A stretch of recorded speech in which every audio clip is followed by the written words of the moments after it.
Joe Biden has been in office for more than 100 days now. What do you make of his time there? Well, I think if you divide his grade into style and substance, I don't know if they do that anymore. In terms of substance, I'd say that his domestic policy, he's getting about a C plus, maybe a B minus. And in foreign policy, he's got a D minus. I'll do the foreign policy first because it's all a failing grade. He hasn't reassured North Korea. He's insulted the Russians. He's insulted the Chinese with America's Strategic Competition Act.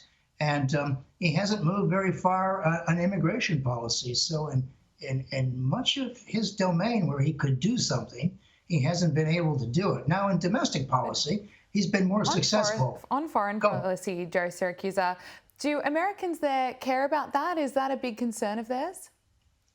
Well, it is because he has grounded foreign policy in American values.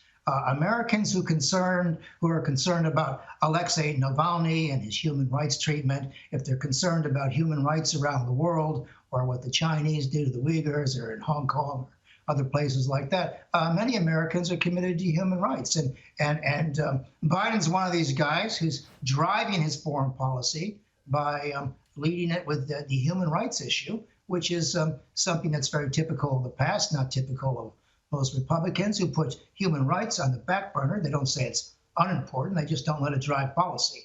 So he's driving the human rights issue for all it's worth, whether it's Ukraine or Russia or China or places like that. So and in Iran and other places. So and look, he has. Go ahead. And what about domestic policy? How does he grade in your book? Well, I think in COVID, the COVID relief bill, and in the 200 million jabs he's got out there, I think he's done very well. I mean, you know, some people argue that these things were already in train before he got there, but look, he's the president. It was on his watch that these things happened. So I think that's in pretty good shape. The COVID relief bill was very important because it gets the economy up and running again, and it provides states with the ability and local governments with the ability to deliver COVID vaccines and the rest of it. Look, on the other policies, he's trying to sell big government. I should also mention, you know, with his executive powers, he was able to reverse Trump on border patrol or border wall and rejoining the WHO and the Paris Accord and all those kinds of things. And he's made a big fuss about saying America's back. But for the past 4 years now, American allies are now learning a little lesson about how long we'll be back. But look, to get back to that, I mean, America. How does his first 100 days compared to other presidents? Well, I think he's doing less than Barack Obama, probably a little less than President Trump, and I think a lot less than the presidents that I admire, John Kennedy and Lyndon Johnson and Dwight David Eisenhower. I mean, he's not in the historic level, but look, he's dealing with something different here. The American nation is polarized. Only 52% of Americans think he's doing a good job with his domestic policies. 8 out of 10 Americans can't agree with the other side, and 90% of Republicans disapprove of what he's doing. So, you know, he's trying to push water uphill. It's a very difficult task. But he's reintroduced something that I haven't seen since Ronald Reagan's State of the Union address. Ronald Reagan said in 1987, and everybody bought it, that government's too big and they spend too much money. Even the Democrats bought it in terms of fiscal restraint. So this guy's coming back with his big ticket items, the American Families Program infrastructure. He's trying to provide Americans with money for preschool right through to community college, cancer research, fixing the pipes in Flint, Michigan. You know, he's saying that government belongs directly in their lives. He's pushing up against something here because no one's been talking like this for about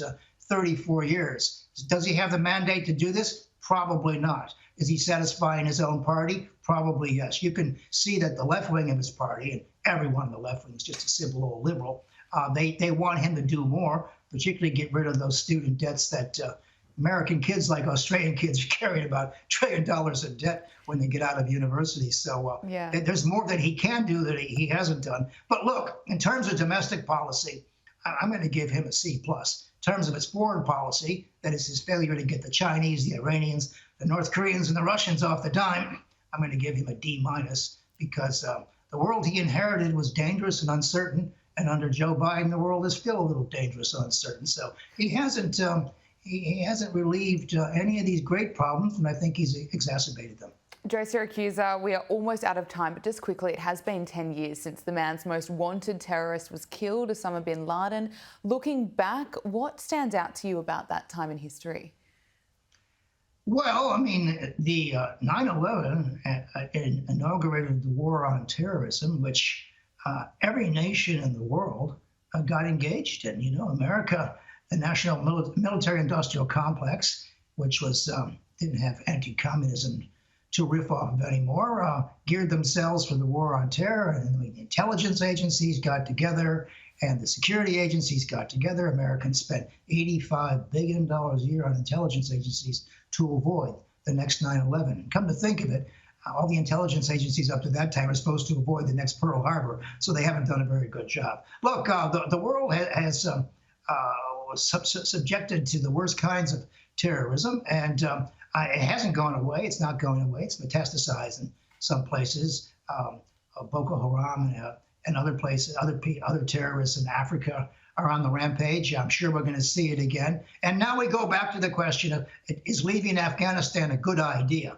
In one sense, it is. In the other sense, in terms of its all the intelligence you can gather from that neck of the woods and have some skin in the game, I think it's a bad idea. Professor, go ahead. We are just out of time. Appreciate all your insight and analysis and taking the time to speak with us on your Sunday afternoon. Professor Joe Siracusa, Okay. Thank you. Thank you.